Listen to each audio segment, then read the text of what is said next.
So the way I started this originally, the conceptualization, I wanted to inject, I wanted to inject all the times where I saw parallels between things in Haiti and things here. But then I decided I want to show and not tell and let it organically happen so that we can discuss this together in a question and answer. So I held back on a little bit of that, but hopefully you can see some of the parallels while I'm going through this, some of them. And for me, the biggest one is at the end, the world that we are headed into, we're both heading into it together, which is pretty obvious, but from a position of outsiders, right? So then there's still this idea of like, how do you navigate that? And hopefully we can discuss that more at the end. So here we go. I'm Jacques Laroche, and my background is in IT. I studied computer science, history and philosophy of science, so got like an eclectic background, been thinking about and discussing social implications of science and technology and also revolution, just all of these kind of things for quite a while now. You can find me here at this email address. And this is what we're going to get into. So I like to discuss where we're going before we get there. First, we're going to have a brief overview of the Haitian Revolution. There's going to be a lot of history here because you really can't understand. It's almost a misnomer, like you have to understand the past to know where you're going in the future.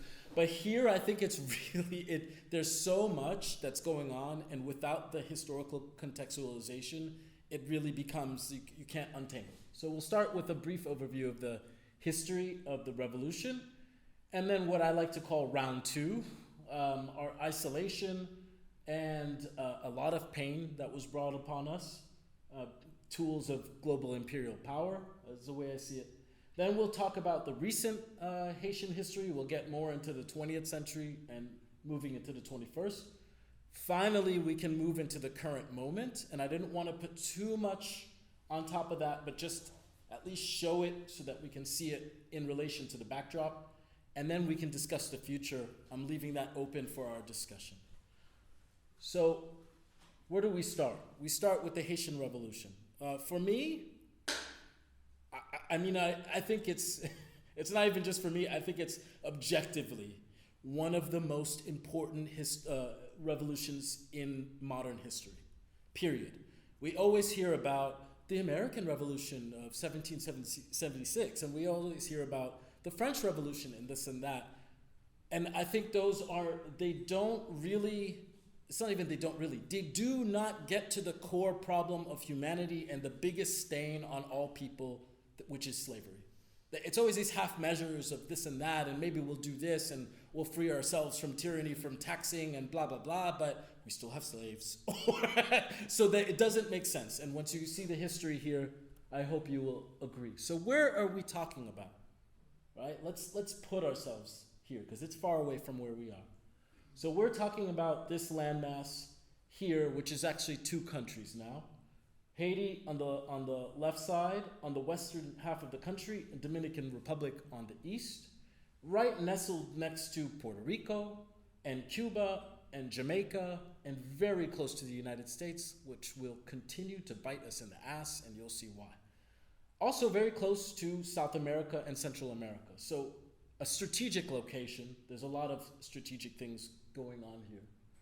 But that's the contemporary map, right? That's the current map. And I want us to visualize and to get ourselves into what it really meant to be there as close as we can, right? So let's jump back into the 18th century, transport ourselves back in time in our imagination, and understand that this is the landmass, and this is Saint-Domingue. This is the French colony of Saint-Domingue, right? Which is running on slave labor. And it's not just, any run-of-the-mill slave colony. It is one of the worst that was in existence. And it's also a landmass that is very, very important, right? So think about yourself as an African that you're transported from wherever you lived, then you're brought over to the western half of the African continent, then you're shipped over, right? And you somehow survive this brutal, like straight up hell of like being on a ship for many months and not really anybody caring if you're gonna live or die. And then you arrive at this strange place with other people who may or may not speak the same language as you, right? Who came from completely different places and that you probably see as not even your own people. And you're here and you're put to brutal work, right? To enrich others who you can see and another set of people who you can't see, but you understand what's happening, and that you're enriching those people and their country and, you know, everything, their whole destiny. You're uplifting them, right? So what do you do to get out of this predicament, right? Putting ourselves in this state of mind, right? And I think it has a lot of, I think this kind of like really getting into it is like, you can apply that to the current moment. How do we get ourselves out of the current predicament that we're in as well? Take it seriously. And this is serious here, what people were dealing with, right? So what do? I feel like what happened was a lot of people, they gathered every bit of willpower, drive, anger, sense of rage and revenge, and physical power that they could muster. They transmuted all of that into an unbreakable strength and resilience and aimed it all at the oppressors and said, basically, we will destroy you, your symbols, and we will do all of that until we are free. And that was it. It was a very simple task. That's the task. The task is a revolution. This is Haiti. This is what we're talking about. So let's move on. So some important points, if we're getting into a little bit more of the details. There's a lot, and I don't want to, I'm not into this kind of punishment porn, but we need to understand that this was a brutal place. We're talking about, especially comparing it to the United States, right? So the United States, the idea is you get these people, they come and they work, and then you let them breed, and you have like free labor into perpetuity, right? This was not the idea in Haiti. Haiti was like, get them here, have them work, have them work, have them work. They die, who cares? Get more. So with that mindset, the average lifespan of a Haitian was around 5 years, and then they would just get more, right? So on top of that, we're talking about, right, so that's the brutality, but we're also talking about a place of important, like highly important, highly significant in terms of economic power, right? So what was Saint-Domingue called? It was called the Pearl of the Antilles. Why? Why was it called that, right? So it was just a couple of points why. On the eve of the revolution, so 1791, Saint-Domingue was the most lucrative colony on the face of the planet. This tiny little thing. And at this time, right, you had all these colonies and slaves in the Americas, right? North and south, like huge landmass, huge, amount of brutality and free labor. But this tiny thing was outproducing everybody, right? Basically, sugar was coming out of there. Coffee was coming out of there big time. Indigo, those were the leaders, sugar and coffee. And then close behind that was indigo and cacao and also cotton, right? And in this place, this tiny little landmass, France had 1 in 8 people in their country where somehow their employment was tied to trade or something related to this place. 1 in 8 people, right? And there were roughly 8,000 plantations. Also, let me pause for a second. I'm a real fan of receipts. That's slang in terms of, I like my sources. I'm not just blah, blah, blah, blah, blah. If anybody wants this PowerPoint presentation, The sources are all there. I put every single page. I'm just sources. Here's what I'm talking about, right? So that's coming from, some of this is coming from Brown EDU, and you will see it on the bottom in yellow moving forward. So roughly 8,000 plantations, they call habitation, right, were active on the island during the 18th century. So this is what we're talking about. So, and not just the brutality and the value, but it also held, and this is more intangible, but it held a great psychological, political, and social importance, right? Because you're talking about, in the sense of our freedom, right? Because you're talking about the whole order of these people are inferior, which was understood that it wasn't, this was just a construct, obviously, because it is a construct, but people who perpetuated also knew at various points, like, we're just making this up. This is how you get free labor forever.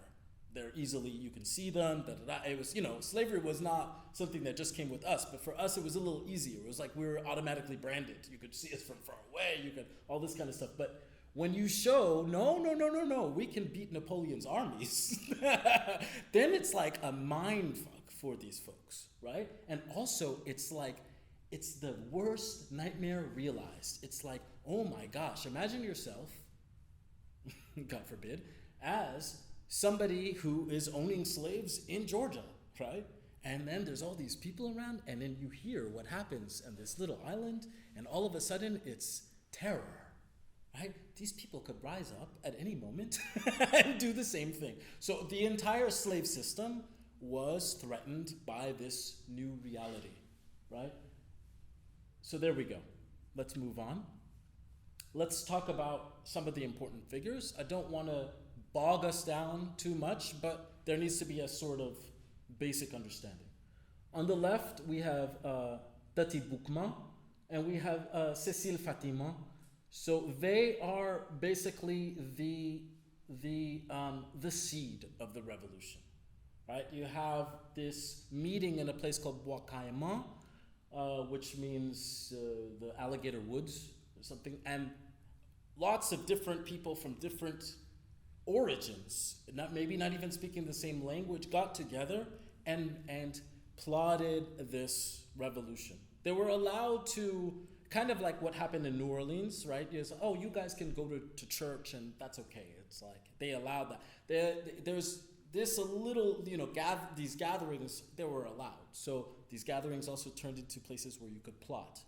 So this was guided by these two figures over on the left, and a lot of religious and spiritual components to this. I'm not going to get into all the details with the pig blood and all this stuff, but there was a lot there to kind of bond everybody together, since we all felt like we might have been from different places.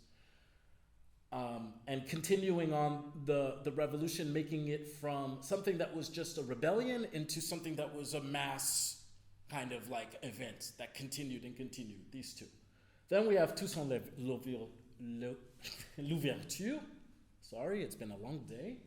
Toussaint is understood to be the father of the revolution, basically.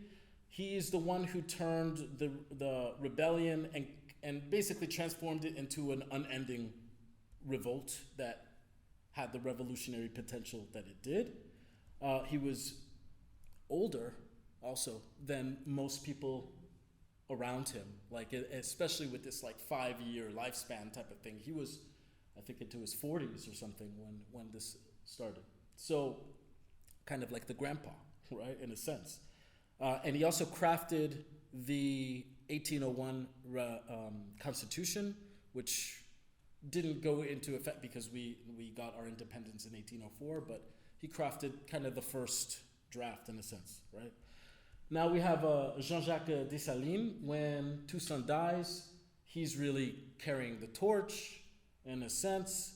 He becomes the first emperor of Haiti. He declares independence in January of the 1st of 1804. And let's leave it there.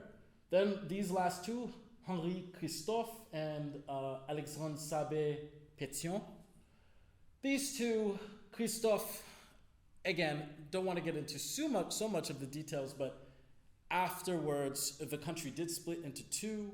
There was some competing ideas and whatnot. Christophe was in charge of the northern half of the country, and Pétion was in charge of the south. And that leads into some things, but they were also instrumental in the revolution. Pétion was a free person of color, and let's see, yeah, that's about it for the revolutionary figures. Now, I just want to go over the timeline quickly. Again, not to bog down with history, but there's a specific point that I'm trying to make with this. So you're not really expected to just remember this forever, but you'll see. So, okay, Bois Caïman, the ceremony starts, and these dates are really hard to nail down. Yes, cool. Somewhere around middle August of 1791. So it's a spiritual and strategic meeting to solidify everybody together and to make plans about what is going to be done regarding the revolt. Then a couple days later, the whole thing starts. The long road to freedom is what I call it. The revolution begins, right? And then March in 1792, we have a divide and conquer kind of strategy where free people of color are granted rights by France, and then 6,000 French troops are sent to the island. The battlefield grows in 1793 with Britain and Spain entering the we fought everybody. Britain and Spain came into the fight. 1793, the terrain shifts. So the French have the bright idea of giving us some kind of freedom, and they want us to work with them to fight the Royalist French and Great Britain and Spain. Then after that, you have a strategic switch where Toussaint, he joins the French, he had been fighting. He joins them to fight against the Spanish, to push them back across the other side of the island. So then in 1798, May 10th, it's a great push to finally rout the British, get them the hell out of there. And in 1800, with the aid of the U.S. Navy, Toussaint routs the mulatto forces who are in the north, because there's always been this back and forth. It's a color thing as well. It's like the half white, half blacks, and there's this fights on all fronts, right? Because they felt like they should have had more rights and they should have been able to be slave owners and all this other stuff, just like the French, and it was a mess. It was a mess, right? Then in 1802, Napoleon invades. He, in a response, somewhat, but he always wanted to, because he hated us and he wanted us to be in slavery. He thought we were inferior. So Toussaint took control of the entire island in 1802 with the idea of, you can't stop these bastards unless if you hold the whole territory. You can't have half of it and let them just take position on the other half. So you have to do something about that. And Bonaparte sends a 60,000 troop force to the island. 60,000 people to come and stop us. We beat 2/3 of them, I think, some of the numbers I've heard. We killed 2/3 of those people. So they were led by this guy, General Charles Leclerc, with the ultimate aim of reinstating slavery. Y'all are gonna go back in bondage. We said no. Okay, then Toussaint is deceived by the French in April of 1802. Shouldn't have listened, shouldn't have believed them. They took him, brought him to France, put him in prison. He died in prison. The torch is carried on by Dessalines and the rest. And finally, victory in 1804. Why do I go over all of this stuff? Because I hope that you could see the amount of shifting alliances, switching sides, bringing people into the fray that should be your mortal enemies, having them fight on your behalf. They may leave, they may come back, finding new alliances, even using the US Navy against, right? So the idea here is, remember that this is a messy business, and think about this when we talk about the current moment. I think people don't put the two and two together. They're looking at, oh, there's gangs and this guy and that. I don't believe them and da da da. No, you should. We have, I feel, a problem of purity, where we're like, oh, this guy is not the model of my of my imagination of a leftist, like, beautiful leader or whatnot, and not thinking about who do we have in the battle to fight these forces that are way more powerful than us, and how do we get them to, do our bidding or fight in our behalf or whatnot, however you want to phrase it. So this is, I feel, a very obvious example of that. One more thing, and then we'll move on. And believe me, the first time I read this, I read it like 6 times because I was like, I don't believe this. This is just crazy. So in C.L.R. James's The Black Jacobins, kind of the beginning of the book, we're just a little bit in.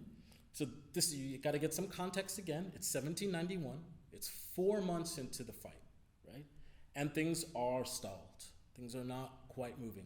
At first they were moving rapidly. And then it gets a little bit stalled. The French sent commissioners to the island, and they tried to make some peace negotiations. Toussaint, believe me, I had to read this like 6 times. Toussaint was willing to lead the island back into slavery at this point, because it was like, I'm not in his mind, but I could see maybe there was I don't know how far this is going to go. I don't know where we're at. I don't know how this is going to end up. So the condition was to secure the freedom of 400 revolutionaries who were held prisoner or under the control of the French at the time. And so these negotiations were going on, and Toussaint had plenary powers in these negotiations, so he secretly reduced the number from 400 to 60. And what happened is the commissioners refused. And they didn't just refuse, they were disdainful, racist pieces of shit. They were super, super not willing to come to the table in any good faith measure at all. And that's when he told himself, or he decided, you can see through his actions, that this was the time that it was over. It was only revolution, it was full victory, it was full freedom, or nothing, or death, right? So again, that is to say, things are complicated. People think about this guy as like the father of, and then you hear this and you're like, oh, you are willing to do what? So again, complications, and take that into the end of the talk. Let's move on. Now, a couple more things just to show you how badass we are. Sorry, but also just to show you what we were dealing with here, right? So when the first time, I want to go over the Constitution, a couple things in the Constitution, and it's very interesting. So Article 1, and this is, I believe, the Constitution that was put into effect by Dessalines, not the 1801 one by Louverture. By the way, Louverture means the opening. I don't know if he had that name already or if he gave it to himself, or pretty apt. Okay, so the people inhabiting the island, formerly called Santo Domingo, hereby agree to form themselves into a free state, sovereign and independent of any other power in the universe. It's just like, whoa, under the name of Empire, again, Empire of Haiti. But because, sometimes we can't see outside of the water that we're in. That we're not always these, Okay, so let's move on. A couple more points. And this is the first constitution that's promulgated by Jean-Jacques Dessalines. So this is the preliminary declaration. Go over this real quick. Slavery is forever abolished. It's just right at the beginning, after the one that we saw before. And then this is very interesting too, because this one, you'll see, is attacked over and over and over again from foreigners in very deceitful ways. No white man, just straight up, of whatever nation he may be, shall put foot on this territory with the title of master or proprietor, neither shall he in the future acquire any property therein. So in other words, you can't come here, you can't be boss, you can't be master, you can't own anybody, and you can't own land, definitely not, right? And that's right up there in the beginning in Article 12. So they attack this many times, and we'll see later on in the talk. Article 13, Article 13 and 14 is the interesting story that maybe you saw about the Polish fighters. This is so at later on in the revolution, some Polish fighters came over and they ended up, some of them defecting onto our side and fought with us. And then at the end of the revolution, there was like what do you do with these folks? Like, we can't just there's no airplane to send people back, right? You have to, what ship are you going to put? Like, what are you going to do with these people, right? And our Constitution, Article 14, basically said, I'm going to sum it up for you. The easy way of saying it is we're all black, all of us. There's reasons behind that, because there were many races, and there were, like we saw with the mulattoes were fighting to do this, and everybody was, right. So in an effort to put everyone together, this was the unity, right? We are all black, finished, right? But then these Poles were naturalized. They were given citizenship. So what does that mean, right? You can only get citizenship if you're black on Article 14. So I think this is really saying, if we read between the lines, right? Being black is being anti-imperial. It's not just, right? Because we had mulattoes and they're black.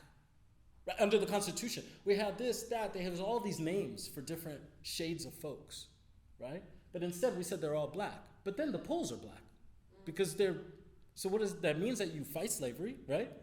You fight these forces, imperialism. You side with us, right? You're our comrades in arms and blood. You're black, and you're part of this. Right? And I think that we need to understand more of that today. All right, so let's move forward. Another cool thing, the point of this is to show that, so if we compare the 1801 Constitution that Toussaint had or put together, and then this one, that was promulgated by Dessalines, we see evolution already in just a few years. So the first Constitution was like, we are Christians and this is a Christian blah, blah, blah, blah. This one, Article 50, is like, the law admits of no predominant religion. This is 1805, I think, right? The freedom of worship is tolerated. What? The state does not provide for the maintenance of any religious institution nor of any minister. Completely there were things that were missing, but you could see the progression. And Article 14 and 15, again, this is in complete contradiction to the 1801. 1801 was like, you can't get divorced. It was all this a little bit patriarchal, right? And then here it's like, marriage is an act purely civil and authorized by the government. The law authorizes divorces in all cases which shall have been previously provided for and determined. So at least it leaves an opening, you could do this. This is what was stamped out. Okay, and then the last, until we move a little bit forward more, is you need to understand that the name, where is Haiti? Where's Haiti? Where is this name coming from? What happened is, because remember it was Santo Domingo, or San Domingo, or whatever, right? So we took the original people's name and reinstated it. The Taino, the Haiti, I believe, is like the high place or something like this. They had another word that meant the land or the universe or something or other. And we just said, it's Haiti. We bring it back, right? And this should be understood as well. To understand who were these people? What were they doing, right? 1811, we were intercepting ships carrying enslaved people and freeing them. I mean, just think of the badassery that you have to the balls that you're sitting there in the middle of and there's all these ships coming in with slaves, and there's British and there's French still and there's Spanish, and you're like, no. 1815, materially, not just, oh yeah, we're good for you, twice materially assisted Simon Bolivar. He came to us. He came after he got beaten 2 times, and we gave him, what did we give him? 1,000 rifles, supplies, and hundreds of Haitian sailors and soldiers to go fight and liberate South America under one condition. We told them. We said, no more slavery when you win. He didn't quite do it. But that's what we're dealing with here, right? 1821, we were the first country to recognize the Greek independence struggle, right? They got independent, in 1821, 1829, they got independent. And it's hard to track this down, but we may have attempted to materially support them as well with coffee and soldiers, but I don't think those ships ever got there. It's a long trip and things happen, right? 1801 and 1822, we assisted repelling slavery from the Spanish on the other side of the island. This is also a complicated history, but you can see strategically you have to secure the entire place. And 1830 also drew up plans with the newly independent Mexico to invade Cuba and stop slavery there as well. That didn't go through. Mexico came to Haiti and was like, can you, because they had just secured their independence and they were like, but we got to get rid of this thing that's also right here with the Spanish, right?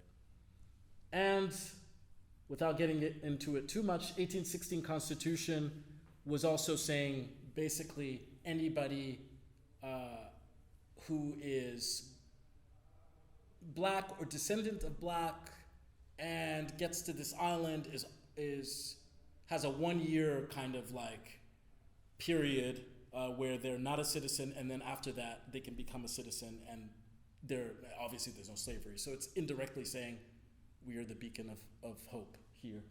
Also, and the last thing, and we'll keep going, is does anybody know who John Brown is? Radical abolitionist. my friend. Civil War. That's right. He pretty much sparked it. So there was a guy in the United States in Kansas, I believe, and he apparently, the story goes, is he had a vision from God that told him, your purpose in life is to end slavery, and he went he went full force with all of his children, and they went to slave masters and just took them down with broadswords and were freeing the slaves and was trying to bring about a revolution in the US. Now what he did is he studied Toussaint. He studied the Haitian Revolution. He was mimicking, because of the terrain in Kansas, it was similar, the high ground. He was like, we can come from the high ground, come down, rapid attack, go back up. So he was studying this and trying to figure out how he could do it. And after he died, it was unsuccessful, but it did pretty much spark the Civil War in many respects. Haiti heard about this, and they had a big, huge parade, a mock burial for him to honor him, and named a main street in the capital Avenue John Brown. So like there's, the beacon of liberty or what? It's like, it's a stochastic process, right? It's a back and forth. Okay, let's keep going. So where do we get to? We're in round 2, what I like to call round 2. So we're free, and we're dealing with our own growing pains, but we're also isolated and the pariah of basically the world, because they're all about slavery. And what happens is 21 years after the revolution, again, without getting into all the nitty-gritty, intricate details about how this came about, but the top-level understanding is that, how many warships were there? 8? 14, that's right. 14 warships came to Haiti from the French, and they basically said, pay us for your freedom or die and be forced back into slavery. That's what they did. So, for myriads of reasons, battle-weary, all sorts of other reasons, the president at the time decided to pay them, also wanted recognition on the international stage. He should have understood that we will never be recognized by these people who enslaved us, but that's neither here nor there. And the amount, how much was it? 150 million French francs. This was a completely out of control number. I think this number makes the imposition on Germany after World War I look like a joke. Like, this was a ridiculous amount of money. We even had people, I think there was a guy in the Times of London who wrote about it at the time and said that it was, yes, he said it was an enormous price, a sum which few states in Europe could bear to sacrifice. The amount of, I think it's it's many times amount, even the first payment, because they split it into 5 payments, even one payment was many times the amount the state had in 1 year.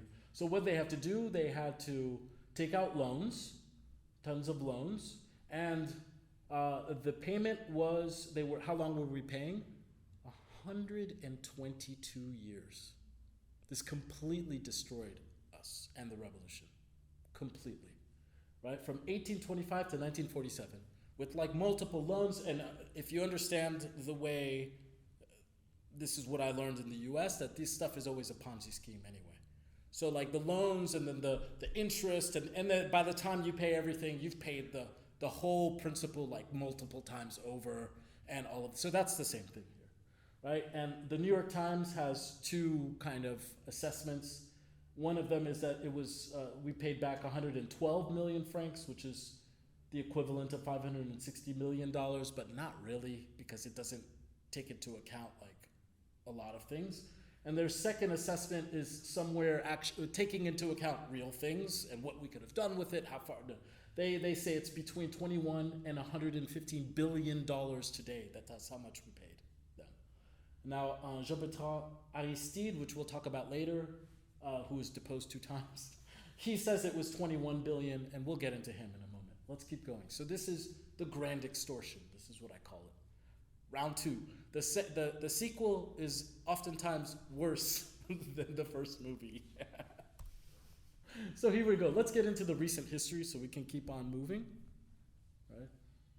Crucial contemporary historical information. Let's go. So what happens after that? So in 1915, the U.S. occupied us. Oh, thanks, guys. That's nice. Okay, so this is, remember, we're still paying because the payments end in 47. So we're still paying France. So this is under the backdrop of World War I, right? And what's happening here is, so France is in this battle on the European theater, right?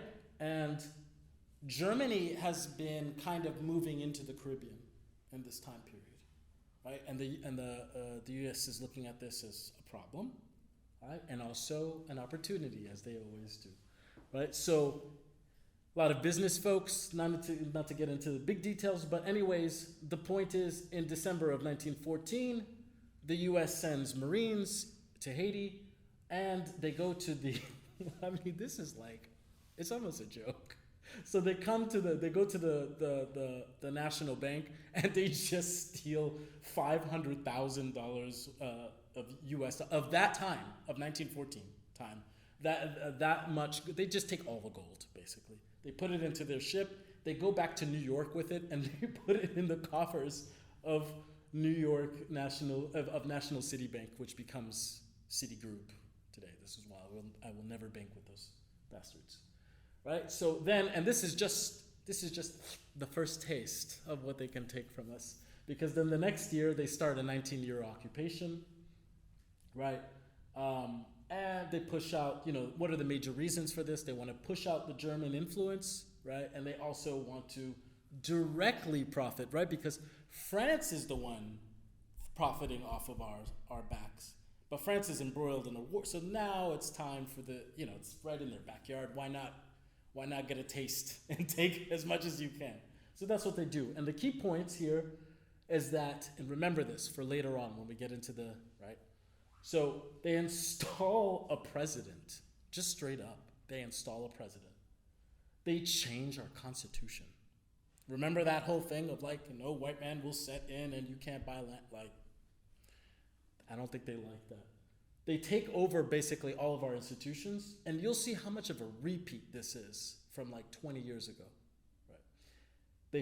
They have forced labor, and it was hard. I can't verify this, but what I've heard is that a lot of the soldiers were from the South. Remember, this is 1915.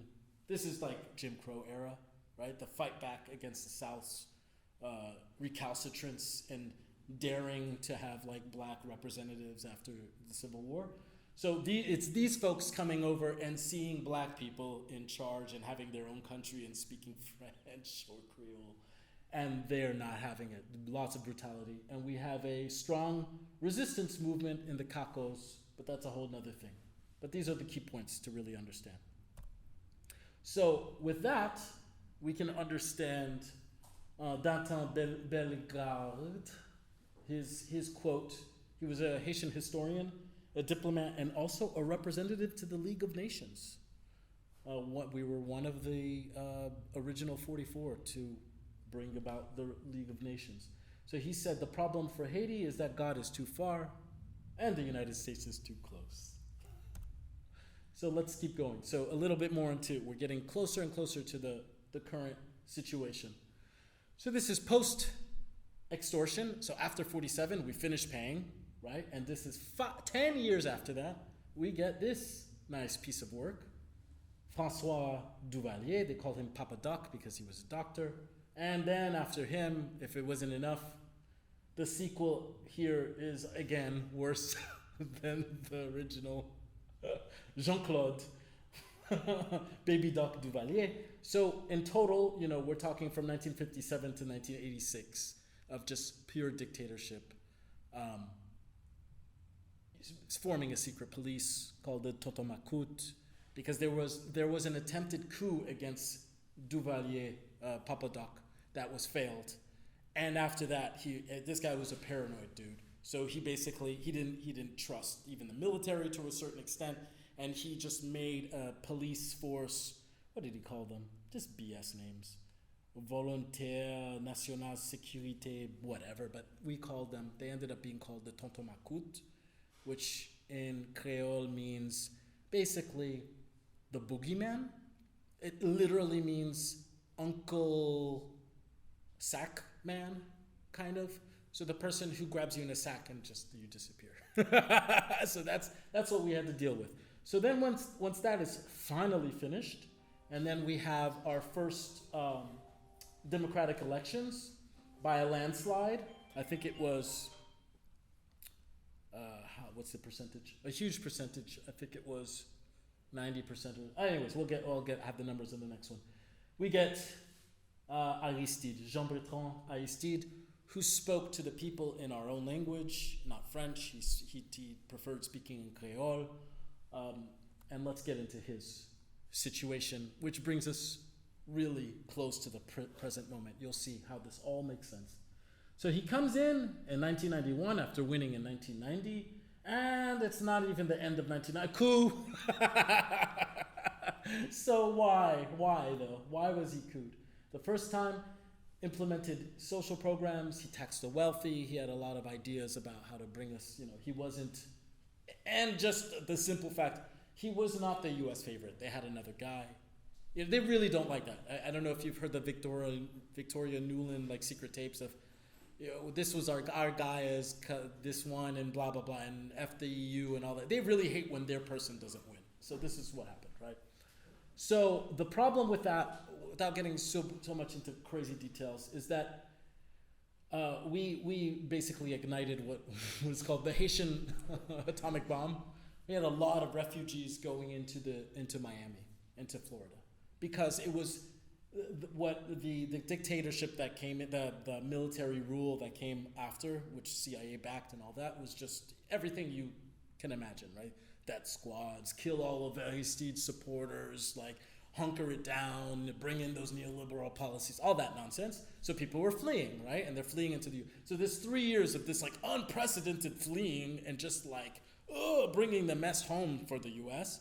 So Bill Clinton basically reinstates him, but he's not free. He comes back in and he allows a lot of the neoliberal policies, right? I think his idea, it's hard to tell, but I think his idea was, I've got to at least get back home. I can't just watch my people dying from afar and in misery. So I got to get back home and do whatever it is, and I'll give them whatever small concessions I can and try to, fix things as much as I can.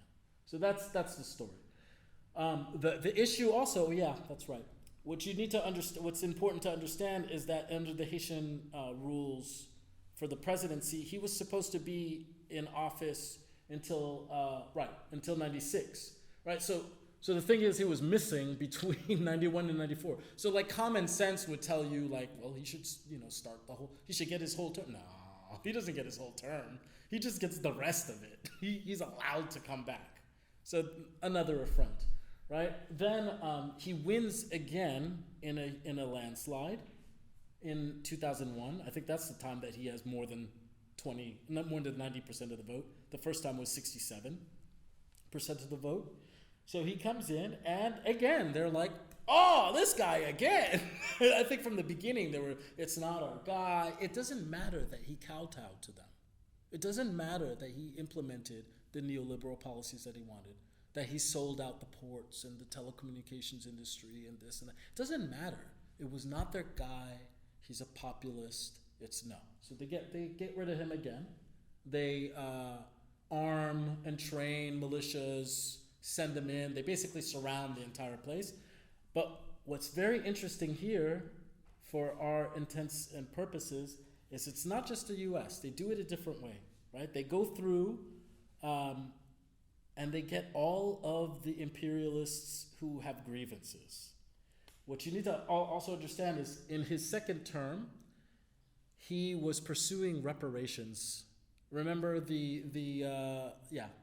all the money that they made us pay? He was pursuing reparations from France, and I think that might have been the icing on the cake of his destruction.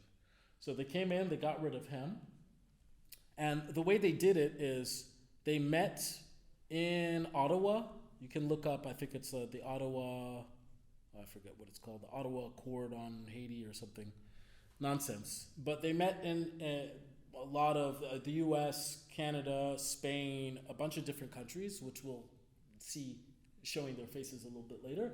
And they were like, what are we going to do about this guy? So they came up with this plan.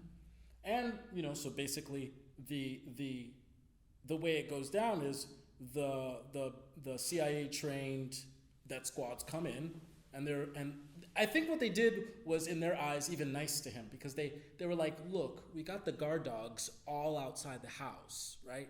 So maybe you should just leave. Whereas for other folks, they just kill them, right? But instead, they just came in broad daylight. They went to him, and they're like, out. We got either out or die. And then he gets into a plane, and they just fly him away. And this is all documented, too, because this is 2004. It's like on Democracy Now! He's saying it in his own words. They've kidnapped me. I don't know where I'm going. Because they're at the same time, they're like, who's going to take this guy, right? So now they're, calling everybody they can.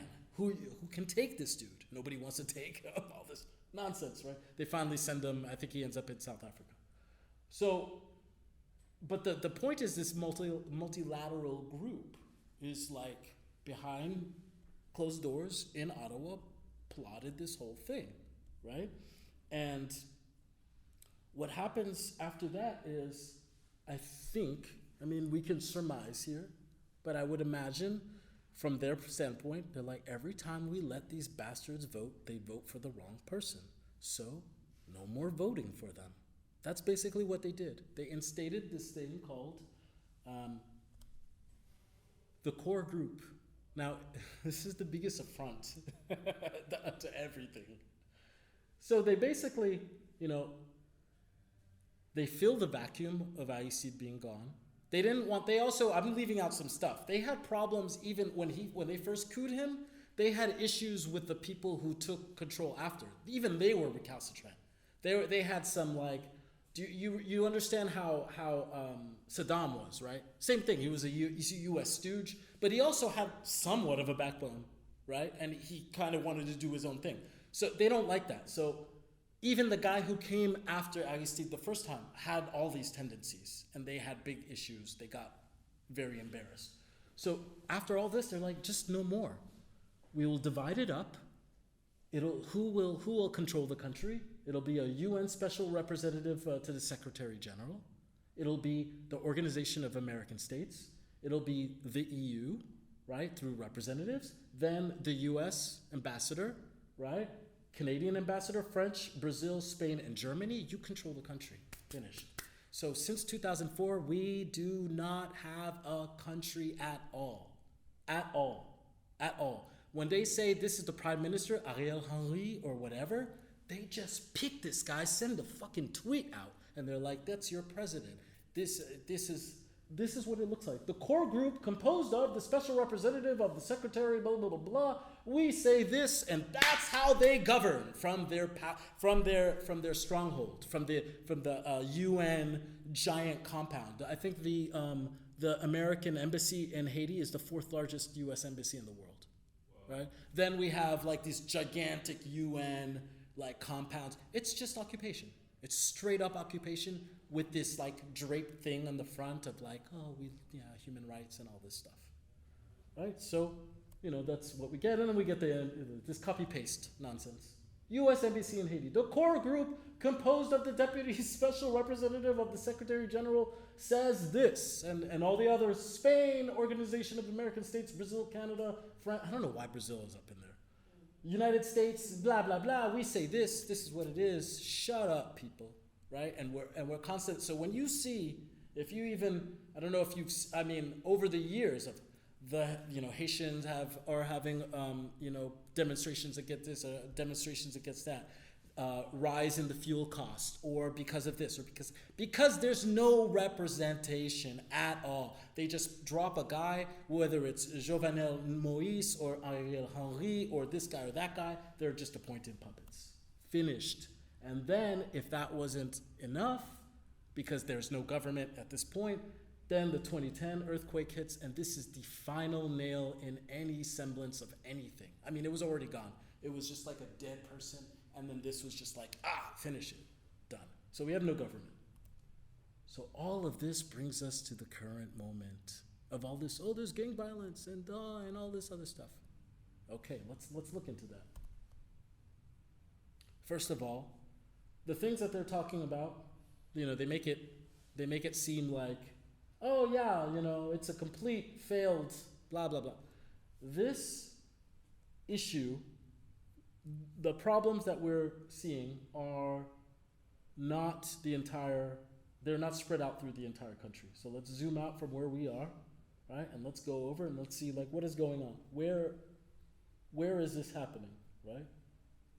Where's the country? Where is it? Oh, there it is. Okay, so where is all this happening? It is happening in right there in the capital. That's it, pretty much, right? So this area. But what exactly is happening, right? You hear, there's this violence. Now, people say different things. Everybody has their own opinion. My opinion is this. There are gangs. There are paramilitary groups, and there are revolutionary forces. Remember what we looked at in the very beginning? How complicated and convoluted it was, and how much switching sides. I would challenge my Haitian brothers and sisters to go back and look at your history and try to see the current moment through that lens, right? We have Jimmy Barbecue Cherizier. He's always put as the person that is the Satan of all Satans, right? I myself like to look at receipts and try to understand things from a logical perspective. With that said, I do not live in the country, so I don't know all the details, but from what I can see from the outside and the receipts that I've seen, doesn't seem to me like a just gang leader. He kind of seems to me like maybe somebody who actually might be able to do something about the problems. Now, okay, things may not go. We have a history of issues in terms of our revolutionary forces, but not just a straight up gangster or paramilitary person from what I can tell. But we have a lot of other folks, and they're in all these different places. But why? What is going on?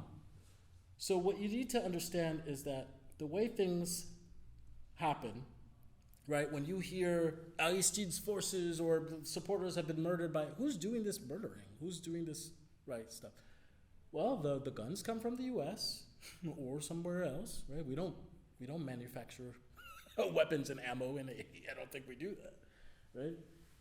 And they get into they come in through the ports, and all the ports are owned by oligarchs because of everything being sold off through neoliberal policy, right? So we're talking about a couple guys own a couple ports and they can control everything that comes in and out. If you have a drug problem, it's their fault. If you have weapons problems, it's their fault. Like, what are we talking about here? So the guns come in, then they call their boys, from this neighborhood to that neighborhood, and they're like, the guns are here, or whatever else is here. They come and they get them, and they go back into their neighborhoods, that small area, and they hold it down, right? And they do what they're told.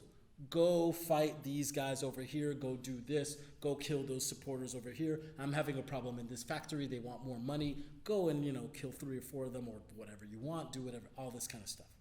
That's what's going on. And then on top of that, when you have weapons and you have a mandate, we have the Totomagut effect, right? The same thing that we saw under the Duvaliers. So we have this kind of like, I could do whatever I want. So then they're like, I want more money, or this guy looked at my girlfriend wrong, or this guy owed me, 5,000 goods, or that guy, said something about my cousin, or whatever. And then there's a lot of violence, right? Or I can make more money by kidnapping people, or I can sell drugs, or I can do whatever. So there's this problem. There are gangs. That's these folks. Then we have the paramilitaries spread out through them, who are more professional versions of these gangster idiots like Izo, right? And we have the revolutionaries. I believe that's what's going on. We have a bunch of different forces. And what this guy on the left is trying to do, I feel like it's plain as day, is he's trying to navigate this messy place, right? And make, I think the last kind of strategic move that he made is he's trying to unite these gangs under a common cause.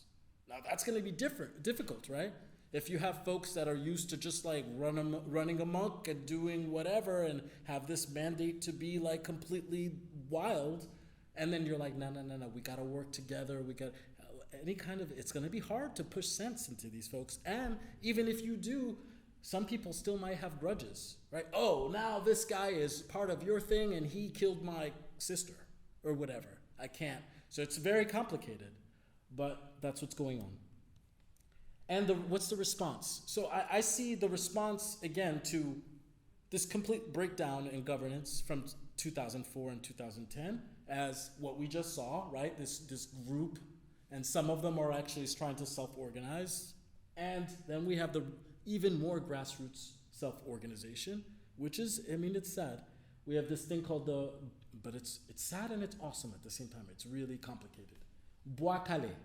Bois Calais in Creole, in our language, basically means peeled wood, right? Or it also, it has like another meaning, which is, it's a kind of like straight to the point, right?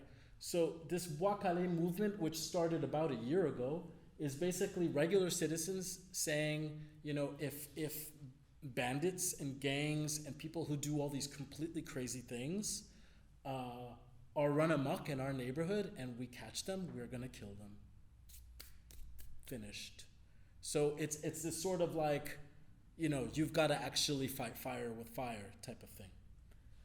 And the problem with that is, this can get out of control easily, but it's also necessary. So it's if you have no police force that's helping you, if you have no law and order, if you don't have safety, if people, your loved ones are being killed or you're under the threat of violence, like what can you do, right? You have to do things by yourself. So this is one response. And finally, getting towards the end, the response from the illegitimate forces is, let's police them more, let's re-invade them again. Let's invade them again. So the countries that have been approached are over here on the left. I don't think any of them have agreed yet. And the ones on the right, this is a ever shifting landscape. The ones on the right have agreed. Now it's not a UN mandate, it's nothing. It's just some random coalition that comes in and they're gonna do whatever. Approached, who is paid? That is the core group, I believe. Yes. and also the U.S. But I could double check that. Like, who's paying the bill? Because the money has. That's an easy thing to find out. I just don't have it on the top of my. Oh yeah, they've already put money into accounts. Some of the stuff that I was reading is that money has already been put aside. I think it's like 70 million or something like this, with even more coming. So people are putting money, but I can't remember exactly the exact entities. But that's a very good question. So what happened? The latest is that this stooge, he left the country to go to Kenya because they were trying to get Kenya to come in and do the policing, and through, I think also some organizing, people were contacting Kenya and trying to shut it down. And what ended up happening is the Kenyan courts decided that sending their military over there or police or anything else was unconstitutional. So they stalled it, right? And then, but you know, the core group and these outside forces really want this. They send him over there to seal the deal, to finish the negotiations. And I love this. While he's out of the country, it's like your shitty dad left the house and you're like, oh, we're gonna do it now. We're gonna do whatever we want. It's great. He left and they were like, that's it. This is the moment to strike. They shut everything down. They didn't let him back into the country through the airport. And they were like, you gotta meet certain demands. They also free people from prison. Now, what's interesting is people see it in different ways. Like, oh, you're freeing people from prison, but the people in prison sometimes have like, it's worse than like what happens in New York. It's you have no charges. Like, it's totally against the Constitution. You've just been sitting there in jail for no reason, for mixed up also with other folks. But I think the idea is just like, most of these people didn't do anything and they're just poor. Let them out, right? So this is what happened while he was gone. I think he ended up resigning, and I'm not sure what stooge they're going to put in next, but the thing to understand is whoever they put in next is a stooge. we didn't vote for them. We didn't anything, right? And what's important to understand here in watching developments of this, we're almost at the end, is to understand what they're doing is. You know, Canada was first. Canada said no. Then they went to Brazil, who came in before. Even Brazil said no. They went down the list. So they're now they can't police the world. They can't bully around the world in the way that they used to. They don't have that same just like complete power and authority. They have to go down to Kenya, and they're like, if we can put another black face, if we can get. Right? If we can get an overseer, a modern day overseer to come in and take care of these problems, this will solve the thing for us, right? So it's going to be interesting to watch what happens here, to see, do they have the power to do this? And also, how will people react to a black face oppressing another black person? Right. So that's what's going on. And so I'm saying that these are the responses to the vacuum of power that came out of Aristide 20 years ago. And the solutions are also homegrown. It's not just Bois-Calais and like this and that, but it's also people getting together. You should check out the Montana Accord and figuring out what are actually the things that we want, what do we need, and just proposing it in a very, methodical and thoughtful way. So it's not all, doom and gloom or picking up the gun, although I would say that picking up the gun is something that's going to be necessary at some point. This isn't just a joke, right? As we saw in the beginning of this talk, right? The revolution is necessary. How do you stop people from oppressing you? You don't, it might not just be Montana Accords that can do it. It might just be that you have to fight them, right? So the future, last slide, is how can we seize the moment? And I don't want to prescribe anything. I want to have a conversation, hopefully. I know it's been a while, but I've been talking here, but we have to recognize that we are seeing multipolarity materializing in the world. So the entire landscape of geopolitical power is changing, right? And we're seeing a shift in geopolitical moment and the possibility of new alliances. And that's where I think it's interesting to think about this from the Balkans context as well. right? To understand that, like, Western Europe is not like your godsend. It's not going to save you.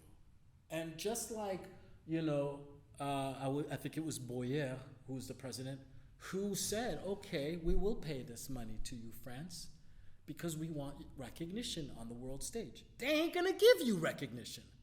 They're the ones who put you in chains and murdered you, right? So think about that. And I said I didn't want to prescribe, but a little bit, just a little bit. Please understand that Western Europe is kind of that in this context, at least in some sense, right? That they're going to put you in the European Union and save you? Like, maybe you have to think about things in a different way, right? So let's discuss. It's time for questions. Thank you.